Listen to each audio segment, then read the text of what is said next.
Галина Вишневская.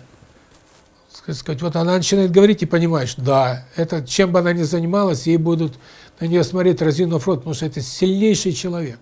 Кстати, что помните, слышали, что она сказала? Очень любопытную фразу. Помогать можно сильным, а деньги давать можно богатым. А знаете почему? Кстати, опять же, от диалектики. Нас чему всегда учили? Помогай слабому. И деньги занимай бедному. А она говорит противоположное. Кто прав, как вы считаете? Ну, как всегда, все посередине, я думаю, но она права, потому что это им, во-первых, не навредит, а во-вторых, это только сильный, как бы он, значит, он талантливый, значит, у него все. Значит, бедный. Это все приумножится, то есть это все пойдет на пользу. Значит, бедным все уже, без денег?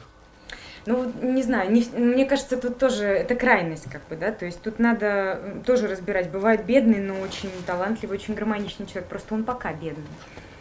Так помогать бедным или не помогать? Я думаю, помогать. А как же Галина Вишневская? Ну, Галина Вишневская имеет в виду, мне кажется, какие-то свои определенные моменты там в плане своих учеников, например, да, там или совсем... Да, ну хорошо. Значит, примирим противоположности. Да. Попробуем мыслить как единобожники. Вот смотрите. Что такое помощь бедному? Это помощь для того, чтобы он стал чуть-чуть сильнее и пошел сам. Что такое занять бедному? Это чтобы он преодолел какой-то кризис и научился сам зарабатывать.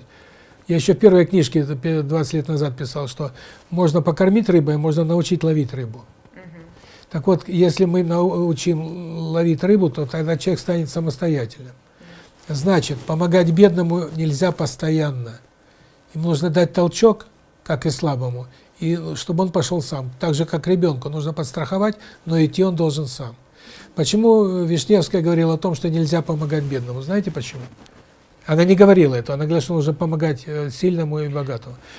Потому что отсутствие диалектики приводит к тому, что у нас четкая установка – помогать слабому. А слабому помогать можно до тех пор, пока он хочет стать сильным и старается. Если он не хочет стать сильным, если он не хочет стараться, а требует помощи, ему помогать нельзя. Если бедный получает деньги, но хочет стать богатым, это означает, он хочет научиться работать, быть дисциплинированным, то есть приобретать деньги, тогда ему можно занимать деньги, потому что это толчок, а дальше он будет развиваться. Если же бедный не хочет зарабатывать деньги, а хочет их только получать и занимать, это его развращение. Вот это имела в виду Вишневская. То есть, в принципе, об этом Христос говорил, не мечите бисер перед свиньями. То есть помогать бедному можно только пока он хочет меняться в лучшую сторону и хочет развиваться. Помогать можно тому, кто хочет развиваться, и помогать нельзя тому, кто развиваться не хочет. Когда человек не хочет развиваться, ему можно кратковременно помочь, чтобы он не умер с голоду, но не больше. Иначе мы погубим его и себя. Мы в ответе за тех, кого развращаем. Значит, золотая середина заключается в том, что помогать нужно всем, кто хочет развиваться. И нельзя физически помогать тем, кто развиваться не хочет.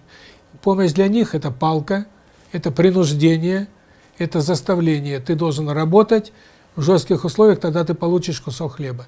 То есть лентяй должен, так сказать, из-под палки работать, есть такое выражение. Поэтому вот и опять же диалектика. Помогать нужно, но нужно помогать правильно. А язычник работает так. Бедным помогать, будем теперь все время помогать. Вот Европа напомогалась. Сейчас будет другая крайность. Не помогать никому, душить всех и так далее. Никаких пособий, никаких эмигрантов. Чем это закончится? Фашизмом. Вот к этому Европа идет.